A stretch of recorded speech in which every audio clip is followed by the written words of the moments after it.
Greetings to all, आप सभी का स्वागत है द फीडियास एकेडमी के यूट्यूब चैनल पर। आज हम रीजनिंग के टॉप 10 क्वेश्चंस करेंगे। अगर आप किसी भी कम्पिटिटिव एग्जाम्स की तैयारी कर रहे हैं, जैसे कि आपको सबको ही पता है कि रीजनिंग हर एक एग्जाम में आती है और इस जो सब्जेक्ट है, इस सब्जेक्ट को काफ़ी स्कोरिंग सब्जेक्ट भी माना जाता है। सबको रीजनिंग अच्छी लगती है, जो बाकी सब्जेक्ट्स हैं उनके कंपैरिजन में रीजनिंग अच्छी लगती है। बट कुछ चैप्टर्स होते हैं, कुछ पार्ट्स होते हैं जहाँ पे क्वेश्चंस गलत हो सकते हैं, जैसे कि सीरीज वाला चैप्टर या कोडिंग डिकोडिंग वाला चैप्टर। तो कुछ ऐसी चीज़ें होती हैं जिनकी थोड़ी सी ज़्यादा अगर हम प्रैक्टिस करेंगे तो हम वहाँ पे भी जो हमारी गलती होती है हम उसको भी कवर अप कर करके अपने जो स्कोर है उसको रीजनिंग में फुल मार्क्स हम लेकर के आ सकते हैं। तो यहाँ उसी के उद्देश्य से हम क्वेश्चन को करेंगे। हमारी प्रैक्टिस होगी कि आपको ज़्यादा से ज़्यादा डिफरेंट काइंड ऑफ जो क्वेश्चंस है वो अलग अलग टाइप के, अलग अलग चैप्टर से वो इस शीट में डालें और आपको उनकी प्रैक्टिस कराएं। तो ठीक है, आई होप आप लोगों के पास कॉपी पेंसिल ऑलरेडी है। तो स्टार्ट करते हैं अपनी रीजनिंग की क्लास सबसे पहले वाले क्वेश्चन से। हाँ जी, ये है एज प्रॉब्लम का क्वेश्चन। इसको मैथ्स के अंदर भी माना जाता है, रीजनिंग के अंदर भी माना जाता है। तो अब हम इसको करके देखते हैं कि इसका आंसर क्या आता है, और आप लोग भी इसका आंसर कमेंट बॉक्स में हमें जरूर बताएं कि इसका आंसर क्या होगा। यहाँ पे ये क्वेश्चन में बोलता है the sum of Nivetha and her mother's age is 56। जो निवेथा है और उसकी मदर है, उन दोनों की जो एज है, उनका जो जोड़ है वो 56 है। आफ्टर 4 ईयर्स, अगर 4 साल के बाद की बात करते हैं, the mother's age will be the 3 times her daughter's age. 4 साल के बाद उसकी बेटी की जो उम्र है वो 3 गुना हो जाएगी। ठीक है, माँ की उम्र बेटी की उम्र से 3 गुना हो जाएगी। तो इसमें क्वेश्चन में पूछा what is the present age of Nivetha and her mother respectively. तो निवेथा और उसकी माँ की वर्तमान उम्र क्रमशः कितनी होगी, ये हमें बताना है। तो इस टाइप के क्वेश्चंस हैं वो बाई ऑप्शंस ही करने चाहिए आप लोगों को, क्योंकि बहुत टाइम सेव हो जाएगा अगर आप इसको बाई ऑप्शंस करते हैं। तो मैं इसको दोनों तरीके से आपको बताऊंगा। बाई ऑप्शंस देखते हैं पहले, उसके बाद जो इसका बेसिक तरीका है हम वो देखेंगे। अब जैसे कि पहला क्वेश्चन है, क्वेश्चन की स्टेटमेंट आप लोगों को समझ में आ गई है। क्वेश्चन में यही है, जो निवेथा और उसकी माँ, उन दोनों की जो एज है उनका योग है 56। और 4 साल के बाद की अगर हम बात करें तो जो बेटी की उम्र है से वो 3 गुनी हो जाएगी जो माँ की उम्र है। ठीक है, तो अगर हम यहाँ पे चेक करते हैं, जो इनकी अगर ऑप्शन देखते हैं तो सभी की 56 आ रही है। दोनों का जो जोड़ है वो प्रेजेंट एज का जो जोड़ है वो 56 आ रहा है सभी के अंदर। हमें प्रेजेंट एज ही निकालनी है ना, वर्तमान निकालनी है। तो सबका जोड़ तो 56 है। अब जो दूसरी कंडीशन है वो क्या बोलती है कि आज से 4 साल के बाद अगर बात करते हैं तो जो माँ की उम्र है वो बेटी की उम्र की 3 गुनी हो जाएगी। तो अगर इसको देखते हैं, 4 साल ऐड करते हैं तो ये 14 और 50 हो जाएगी, ये 3 गुना नहीं है। ठीक है, यहाँ पे देखते हैं तो ये 14 का 4 साल के बाद 18 हो जाएगा और 42 का 46 हो जाएगा, तो ये भी 3 गुना नहीं है। आगे देखते हैं, यहाँ 12 का 4 16 हो जाएगा और 44 और 4 48 हो जाएगा। देखो अगर ये देखते हैं तो ये क्या है, ये 3 गुना है। ठीक है ना, तो ये 4 साल के बाद ये क्या हो जाएगी, 3 गुना। ये ऑप्शन हमारा सही हो सकता है। ऑप्शन नंबर 4 था, उसको भी वेरीफाई करते हैं। यहाँ 15 और 4 19 हो जाएगा और 41 और 4 45, ये भी 3 गुना नहीं है। तो ऑप्शन हमारा क्या आंसर आ जाएगा, ऑप्शन सी इस क्वेश्चन का सही आंसर होगा। अब इसको अगर बेसिक तरीके से करना हो तो कैसे करेंगे वो देख लेते हैं। इसमें क्वेश्चन में बोलता है कि दोनों की जो एज है वो 56 साल है। दोनों की एज का जो जोड़ है वो क्या है, योग 56 वर्ष दिया हुआ है। यानी कि अगर एक की उम्र x है तो दूसरी जो होगी उसकी उम्र कितनी होगी, 56 में से x हम माइनस कर देते हैं। सपोज ये तो निवेथा की उम्र है, निवेथा, और ये उसकी माँ की उम्र है। ठीक है, निवेथा की अगर x है तो उसकी माँ की 56 में से x माइनस कर देंगे। इसमें से कोई भी किसी को भी मान सकते हैं। मैं 56 माइनस x निवेथा को भी मान सकता था, इनमें से कोई फर्क नहीं पड़ता, दोनों सेम है। अब क्वेश्चन में क्या बोलता है कि 4 साल बाद इनकी उम्र कितनी हो जाएगी। 4 साल बाद जो निवेथा वो x थी तो उसमें 4 ऐड हो जाएंगे, और उसकी मदर थी वो 56 माइनस x था, उसमें भी 4 ऐड हो जाएंगे। हो गया। 4 साल बाद उसकी बेटी यानी कि जो निवेथा है वो 3 गुना हो जाएगी। कौन, माँ कौन है, यहाँ पे है। ये 4 साल बाद ये कितनी हो जाएगी, 4 साल बाद ये हो जाएगी 60 माइनस एक्स, और ये हो जाएगी x प्लस 4 निवेथा हो जाएगी। जो मदर है यही है ना मदर, ये क्या है, 4 साल के बाद 3 गुनी हो जाएगी। तो इनको अगर मैं बराबर करना चाहूँ तो इसमें 3 गुना करूंगा तभी तो बराबर होंगे। बात समझ में आई। जो मदर है वो 3 गुनी है हो जाएगी 4 साल के बाद। मैंने सभी में 4-4 ऐड किया और 3 गुना हो गई वो। अगर मैं जो बेटी है उसमें 3 गुना कर दूँ तो दोनों की उम्र बराबर आ जाएगी। अब यहाँ से मुझे x की वैल्यू निकल जाएगी। कैसे निकलेगी? यहाँ 60 माइनस x है, इसको अंदर लेकर के जाएंगे 3x हो जाएगा और ये जमा के 3 चौके 12 हो जाएगा।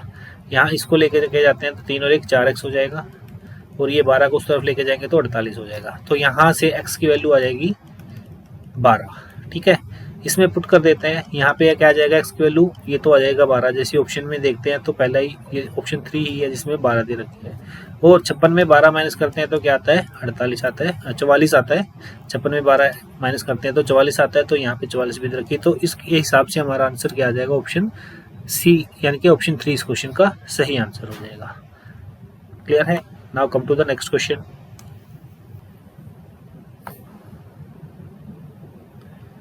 इस क्वेश्चन में क्या बोलता है? इस क्वेश्चन में बोलता है कि which term of the series 5, 10, 20, 40, 80 और लास्ट में 2, 5, 6, 0 हो जाएगा। श्रेणी 5, 10, 20, 40, 80 का कौन सा पद 2560 होगा? ठीक है, तो ये है ज्योमेट्रिक प्रोग्रेशन से, जीपी से। तो जीपी का एक फॉर्मूला होता है, डायरेक्ट हमारा आंसर निकल जाएगा। ये क्या होता है? हमें nth टर्म हमें ये बताना है कि ये 2560 है, ये कौन सा टर्म है। ये निकालने के लिए क्या होता है? ये a इंटू आर, ठीक है, और इसकी पावर n-1 होता है। यहाँ से हम निकल जाएंगे 2560 पे, यानी कि ये 2560 के बराबर होता है। ये जो लास्ट वाला जो पद है, ठीक है, ये लास्ट पद आता है यहाँ पे। तो यहाँ पे जो a होगा वो क्या होगा? तो वो होता है 5, जो फर्स्ट टर्म होती है। ठीक है, इसको मैं यहाँ लिख देता हूँ, ये क्या होती है? First term. उसके बाद r क्या होता है? r होता है कॉमन रेशियो। कॉमन रेशियो यहाँ पे क्या बन जाएगा? Common ratio. कॉमन रेशियो का मतलब जो सेकंड वाली टर्म है उससे पहले वाली उससे डिवाइड कर देते हैं। जो 10 है तो 5 कर देंगे तो यहाँ पे क्या आएगा? 2 आएगा। कोई भी ले लो, हमें हमेशा उस कंडीशन में कॉमन रेशियो ही आता है, 2 ही आएगा। 80/40 करेंगे, 80 से पहली 40 है उससे करेंगे तो भी 2 आएगा। 40 से 20 करेंगे, 40/20 करते हैं तो भी 2 ही आएगा। तो यहाँ पे कॉमन रेशियो आर की वैल्यू क्या आ जाएगी? 2 आएगी। इसमें पुट करते हैं भाई, ये वाली चीज़ है, इसमें पुट करते हैं। एन हमें निकालना ही है, कौन सा पद है होगा। ठीक है, 8वां 9वां 10वां 11वां जो ऑप्शन हमें दे रखे हैं इसके हिसाब से। तो ए की वैल्यू आ जाएगी हमारी 5, आर की वैल्यू आ जाएगी 2, n-1 इज इक्वल टू किसके बराबर हो जाएगा? 2, 5, 6, 0 के बराबर हो जाएगा। अगर हम 5 से इसको काटते हैं तो ये कितने पे जाएगा? 5 25 पे जाएगा और यहाँ 5 एकम 5 दूनी 512 हो जाएगा। ठीक है, अब 2 की पावर n-1 तो लेफ्ट की तरफ है और यहाँ पे राइट में 512 होता है। और 512 को क्या लिखते हैं? 512 2 की पावर 9 होती है। तो यहाँ पे आपको पता है अगर बेस सेम होते हैं तो जो और बीच में इक्वल का निशान है तो पावर भी इक्वल हो जाएंगी, यानी कि n-1 इज इक्वल टू 9 हो जाएगा। तो यहाँ से n की वैल्यू कितनी आ जाएगी? n की वैल्यू आ जाएगी यहाँ से 10। तो यही हमारा आंसर हो जाएगा। क्या हो जाएगा? ये हमारा आंसर, ऑप्शन सेकंड। ये तो था हमारा फार्मूले, और ये ज़्यादा बड़ी टर्म नहीं है। 2560 तक हम इजीली काउंट करके जा सकते हैं। देखो ये क्या हो रहा है? 5 का 10 हो गया, 10 का 20, 20 का 40, 40 का 80, 80 का 160 हो जाएगा। 160 के बाद 320 हो जाएगा, 320 का 32 का 640 हो जाएगा, 640 का 1280 हो जाएगा और 1280 का क्या हो जाएगा? 2560। तो देख लेते हैं कौन सी टर्म है ये। First, second, third, fourth, fifth, sixth, 7, 8, 9, 10। तो यहाँ से भी 10 आ रहा है। देखो काफ़ी बड़ा नहीं था तो इसको हम मैनुअली भी निकाल सकते हैं। तो ये 10वां जो है टर्म ये आएगा। अगर आपको फॉर्मूले से निकालना है तो फॉर्मूला भी मैंने आपको यहाँ पे बता दिया, आप फॉर्मूले से भी इसको निकाल सकते हैं। ठीक है, नेक्स्ट क्वेश्चन पे आते हैं। ये क्वेश्चन आया था भाई DSB प्राइमरी टीचर में। ठीक है, प्रीवियस ईयर में क्वेश्चन आया हुआ है। इसमें बोलता है कि you are given a question and 2 statements 1 and 2।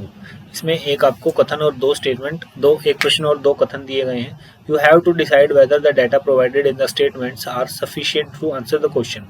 आपको यह तय करना है कि कथनों में दिया गया डाटा प्रश्न का उत्तर देने के लिए पर्याप्त है या नहीं। इसमें यह बोलता है on which date of the month was Harish born in February 2000। फरवरी 2000 में हरीश का जन्म किस महीने की तारीख में हुआ था, ये हमें बताना है। ये तो है हमारा प्रश्न। ठीक है, फरवरी 2000 में हरीश का जन्म किस महीने की तारीख में हुआ था, यानी कि फरवरी 2000 में उस महीने की क्या तारीख थी जब हरीश का जन्म हुआ था, हमें बताना है। यानी कि फरवरी में 2000 सन जो था चल रहा था, उसमें फरवरी में कौन से महीने की तारीख को उसका जन्मदिन था। तो हमारे पास जो कथन है उसमें देख लेते हैं कि कौन से कथन किससे हम डायरेक्ट इस पे आंसर निकाल सकते हैं। अब यहाँ जो कथन पहला इसमें बोलता है कि Harish was born on the an even date of the month, यानी कि सम तिथि को हुआ था जो हरीश का जन्म है। सम तिथि कौन सी होती है? 2, 4, 6, 8, 10। तो यहाँ पे तो सम तिथि फरवरी के महीने में तो बहुत सारी होती है, हमें पता नहीं लग सकता कि एग्जैक्ट की कौन सी तारीख को हुआ होगा। अब कथन जो सेकंड है स्टेटमेंट, उसमें जाते हैं, उसमें देख लेते हैं, वहां से कुछ हेल्प मिल जाती है। तो हरीश की जन्म तिथि एक अभाज्य संख्या है। देखो सम संख्या है और वो भी अभाज्य है, तो यहाँ पे एक ही सम संख्या होती है जो अभाज्य होती है, जो भी होती है वो क्या होती है? वो होती है 2। यानी कि इस क्वेश्चन का आंसर, जो प्रश्न है इसका आंसर निकालने के लिए हमें दोनों ही जो कथन है उनकी हेल्प लेनी पड़ेगी, तभी हम इस क्वेश्चन का आंसर निकाल सकते हैं। देखो अगर मैं सिर्फ ओनली सेकंड जो स्टेटमेंट है उसको पढ़ता हूँ तो ये हरीश की जन्म तिथि एक अभाज्य संख्या को हुई थी। तो अभाज्य संख्या तो 1 से लेकर के जो 28 जो दिन होते हैं, 29 जो दिन होते हैं फरवरी में, क्योंकि 2000 हो तो 29 दिन हो जाएंगे। तो यहाँ पे अभाज्य संख्याएं तो बहुत सारी होती हैं, ठीक है। तो ना तो हम एक से अलग ओनली 1 से और ना ही ओनली 2 स्टेटमेंट होगी उससे आंसर निकाल सकते हैं, बट हम जो दोनों ही स्टेटमेंट होंगी उनकी हेल्प से हम इसका आंसर निकाल सकते हैं। तो यहाँ पे ऑप्शंस देख लेते हैं। प्रश्न का उत्तर देने के लिए कथन 1 और कथन दोनों में डाटा एक साथ आवश्यक है। बिल्कुल आवश्यकता है भाई, यही इस क्वेश्चन का आंसर हो जाएगा। बाकी ऑप्शंस भी देख लेते हैं। केवल कथन 1 में दिया गया डाटा प्रश्न का उत्तर देने के लिए पर्याप्त है? नहीं, ऐसा नहीं है। कथन 1 और कथन 2 में डाटा प्रश्न का उत्तर देने के लिए पर्याप्त नहीं है। वही आंसर निकल रहा है हमारा दोनों से, ठीक है। आगे देखते हैं। केवल कथन 2 में दिया गया डाटा, तो ये भी पर्याप्त नहीं है, तो ये भी आंसर नहीं होगा। हमारा आंसर क्या होगा? ऑप्शन फर्स्ट इस क्वेश्चन का करेक्ट आंसर होगा, ठीक है। अब आते हैं नेक्स्ट क्वेश्चन में। If A greater than B, B greater than C and C greater than D, then which of the following conclusion is definitely wrong? यदि A B से बड़ा है, B C से बड़ा है, C D से बड़ा है, ठीक है, तो निम्नलिखित में से कौन सा कथन सबसे निश्चित रूप से गलत है? यानी कि A तो B से बड़ा है और B C से बड़ा है, C D से बड़ा है, तो सबसे बड़ा को क्या हो जाएगा? इसमें सबसे बड़ा हो जाएगा A, ठीक है। सबसे बड़ा कौन हो जाएगा? A हो जाएगा। A B से बड़ा है, B C से बड़ा है, C D से बड़ा है, तो सबसे बड़ा तो इसमें नो डाउट कौन होगा? A होगा। अब जो ऑप्शन पहला देखते हैं, अगर A सबसे बड़ा होगा तो A ग्रेटर देन D है, बिल्कुल सही बात है। A ग्रेटर देन C है, बिल्कुल सही बात है। इसमें बताना कि कौन सा गलत है। तो D क्या A से बड़ा होगा? नहीं, D A से बड़ा नहीं होगा, बट इस ऑप्शन के हिसाब से इन्होंने बोला कि जो D है वो A से बड़ा है। सबसे बड़ा तो A है, तो A तो D से छोटा नहीं हो सकता, तो ये ऑप्शन हमारा गलत हो जाएगा और यही आंसर होगा। B D से बड़ा है, ये भी सही है। जो B है वो D C से बड़ा है, तो और C D से बड़ा है, तो B D से भी बड़ा होगा। क्लियर। नेक्स्ट क्वेश्चन पे आते हैं। स्टेटमेंट कंक्लूजन से है, कथन निष्कर्ष से। यहाँ पे देखते हैं क्या आंसर हो सकता है। All buses are car, all cars are train, ठीक है। तो दोनों ही पॉजिटिव स्टेटमेंट है। सबसे पहली बात ये है। ऑल वाले केस में हम क्या करते हैं? फर्स्ट एलिमेंट के लिए हम 100 लिखते हैं, सेकंड एलिमेंट के लिए हम 50 लिखते हैं। ऐसे ही ये भी ऑल वाला केस है, तो यहाँ पे भी 100 और 50 लिखेंगे। पॉजिटिव आंसर पॉजिटिव ही आएगा जो कंक्लूजन होगा। तो दोनों ही जो कंक्लूजन है वो पॉजिटिव दे रखे हैं, तो इसमें देखने वाली बात ही नहीं है, दोनों ही हमारे आंसर सही हो सकते हैं। अब हम क्या करेंगे? अब यहाँ पे देखेंगे एलिमेंट कंक्लूजन के अंदर, यहाँ पे बस और ट्रेन दिया हुआ है, ठीक है। बस और ट्रेन। अब यहाँ पे देखते हैं स्टेटमेंट में, पहली स्टेटमेंट में तो बस ऊपर है और जो दूसरी स्टेटमेंट में उसमें बस है, जो ट्रेन है वो नीचे है, ठीक है। यहाँ पे दोनों अलग अलग दे रखे हैं स्टेटमेंट के अंदर, बट कंक्लूजन के अंदर दोनों एक ही में दिए हैं। तो हम क्या करेंगे? उनको ऊपर से नीचे आने के लिए पहली स्टेटमेंट और दूसरी स्टेटमेंट में रिलेशन बनाना पड़ेगा, क्योंकि बस ऊपर है पहले वाली स्टेटमेंट में है और ट्रेन दूसरे वाली स्टेटमेंट में है, तो दोनों में रिलेशन होगा। तो हम इन दोनों की वैल्यू चेक करेंगे, और वैल्यू चेक करेंगे, वैल्यू सेटिस्फाई करती है तो ये हमारा आंसर सही हो जाएगा। अब रिलेशन कंडीशन क्या होती है? रिलेशनशिप बनने की कंडीशन वो होती है, अगर जो दो एलिमेंट्स होते हैं दोनों ही कॉमन एलिमेंट्स में से किसी एक की वैल्यू 100 होती है, तो उनमें आपस में रिलेशनशिप बन जाता है। अब कॉमन एलिमेंट क्या है? यहाँ पे भी कार है और यहाँ पे भी कार है, दोनों एलिमेंट्स में क्या है? कॉमन कार है। किसी एक की वैल्यू 100 है, बिल्कुल है, तो इनमें आपस में रिलेशन बन जाएगा।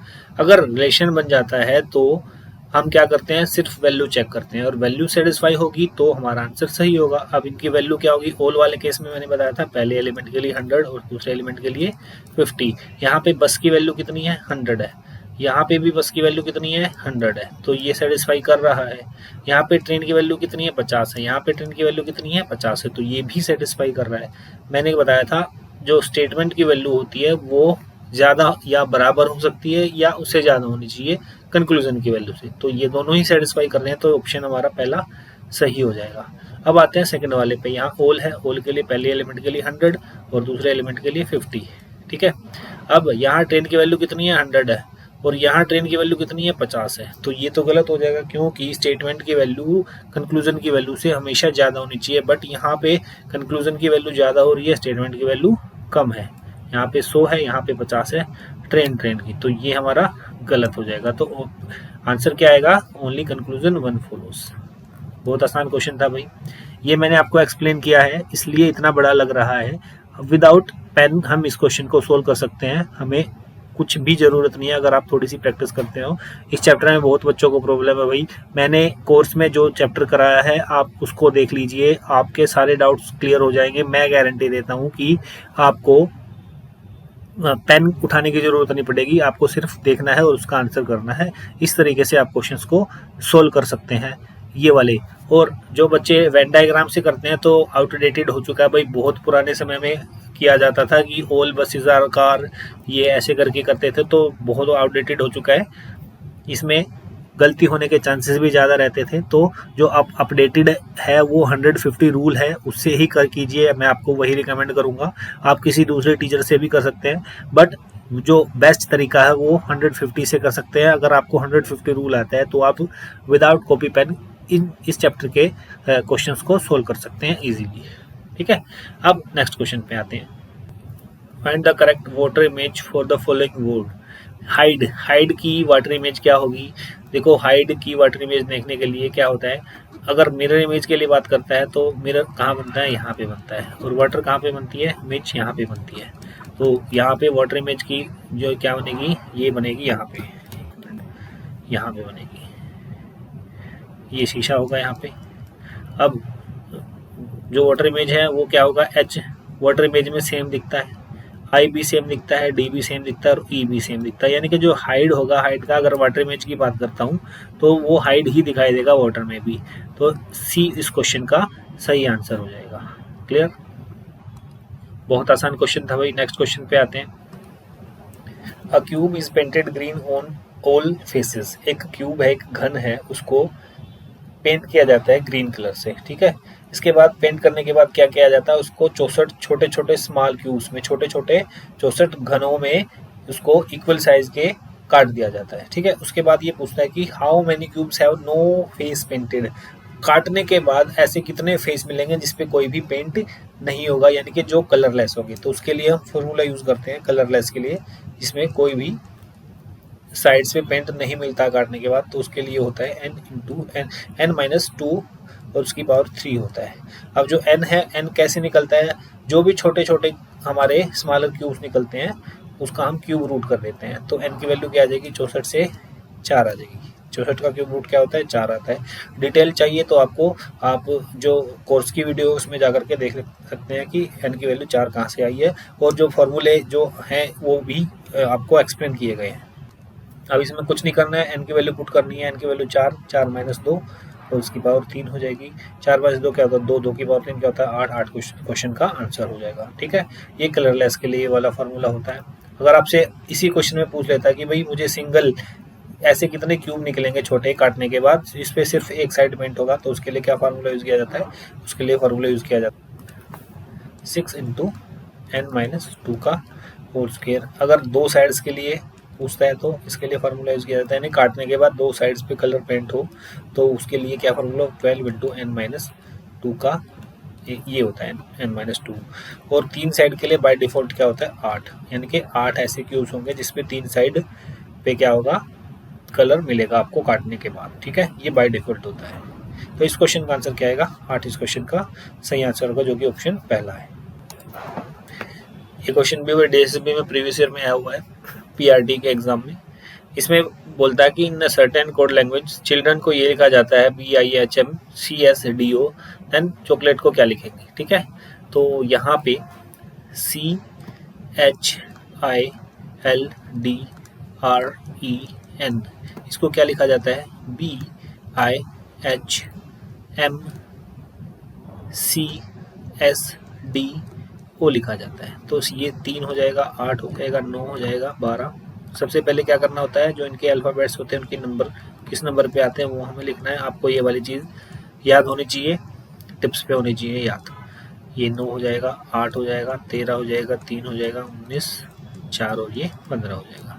अब हमें देखना है कि ये कौन सा पैटर्न फॉलो कर रहा है। देखो यहाँ से देखते हैं तो ये क्या हो रहा है, इसमें -1 हो रहा है, ठीक है। यहाँ पे लिख देता हूँ, ये -1 हो रहा है। इसमें 8 से 9 पे आ रहे हैं, यहाँ पे +1 हो रहा है। यहाँ 9 से फिर 8 से हो रहे हैं, -1 हो रहा है। फिर यहाँ पे 12 से 13 पे +1 हो रहा है, 4 से 3 पे -1 है, 18 से 19 +1 है, 5 से 4 -1 है, 14 से 15 +1 है। यानी कि पैटर्न हमें क्या दिख रहा है, एक बार +1 होगा, एक बार -1 होगा, एक बार +1 होगा, एक बार -1। तो स्टार्टिंग कहाँ से होगी, -1 से होगी। तो यहाँ पे चॉकलेट है, चॉकलेट में -1 करेंगे तो क्या आएगा, मैं इनकी नंबरिंग कर देता हूँ ना। ये 3 होता है, ये 8 होता है, ये 15 होता है, ये 3, फिर ये 15, 12, 1, 20 और 5, ठीक है। इसमें सबसे पहले -1 करेंगे तो क्या आएगा, 2 मत पे क्या होता है, B होता है। सभी में B देखा, BIND BIND BIND BIND N BIND N BIND N BIND N, ये सभी में दिया हुआ है ना। तो यहाँ तक हम काट देंगे, यानी कि पहले 5 हम नहीं चेक करेंगे, 1 2 3 4 5। अब आते हैं L कितने नंबर होता है, 12। 12 में यहाँ पे मैं लिख देता हूँ, सबसे पहले क्या हुआ था, -1 हुआ था, फिर +1 हुआ है, फिर -1, फिर +1, फिर -1, ये हो गया 1 2 3 4 5 काट दिया ना हमने, 1 2 3 4, 1 2 3 4 5 हो गया। अब जो छठा होगा वो +1 होगा, यानी कि 12 में +1 करेंगे तो क्या होता है, 13। 13 का मतलब क्या होता है, M होता है, जो कि यहाँ पे दिया हुआ है। और किसी भी ऑप्शन में है क्या, यहाँ पे भी दिया हुआ है और नीचे वाले में भी दिया हुआ है, ठीक है। ऑप्शन ये हमारा एलिमिनेट हो जाएगा। उसके बाद क्या आएगा, -1 करेंगे। किस में -1 करेंगे, A, यानी कि इसमें एक में -1 करेंगे, A में -1 करेंगे तो Z होता है। तो Z यहाँ पे भी गिवन है, यहाँ पे भी गिवन है, यहाँ पे गिवन नहीं है, तो ये भी एलिमिनेट हो जाएगा। अब क्या बचा, SD और UD बचा, ठीक है ना। अब यहाँ पे -1 है तो इसके बाद क्या आएगा, अगला +1 हो जाएगा। किसमें कब +1 करना है, 20 में +1 करना है। 20 में +1 करने का मतलब क्या है, 20 में +1 करने का मतलब है 21, और 21 क्या होता है, U होता है। U कहाँ पे है, यहाँ पे। तो ये इस क्वेश्चन का सही आंसर हो जाएगा।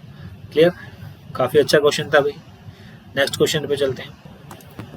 इस क्वेश्चन में बोलता है, in the following question a word has been given followed by 4 other words, one of which cannot be found by using the letter of the given words. Find that word. International है, इससे हमें कौन सा 4 options जो दे रखे हैं, कौन सा इसमें से नहीं बनेगा। नेशनल, देखो नेशनल क्या इसके अंदर है, बिल्कुल है, NATIONAL के हिसाब से आप देखो नेशन, ठीक है ना, ये तो बनेगा। जो नहीं बनेगा वो हमें बताना है। ओरिएंटेशन में देखो O है, यहाँ पे O है, R है, R भी है, I भी है, E भी है, N भी है, TATION ये भी बन सकता है, ठीक है। रिएक्शन में देखते हैं, रिएक्शन में क्या साफ साफ दिख रहा है, यहाँ पे C दिख रहा है भाई, और ऊपर वाले में C कहीं पे भी नहीं है, तो ये हम नहीं बना सकते। और रैशनल भी बन जाएगा, तो ऑप्शन 3 इस क्वेश्चन का सही आंसर हो जाएगा। ठीक है भाई, आज के लिए इतना ही काफ़ी है। बाकी मिलते हैं नेक्स्ट क्लास में, तब तक के लिए जय हिंद, जय भारत। पढ़ते रहिए, मुस्कुराते रहिए और अपना सिलेक्शन लेकर के दिखाइए। मिलते हैं नेक्स्ट क्लास में। Thank you.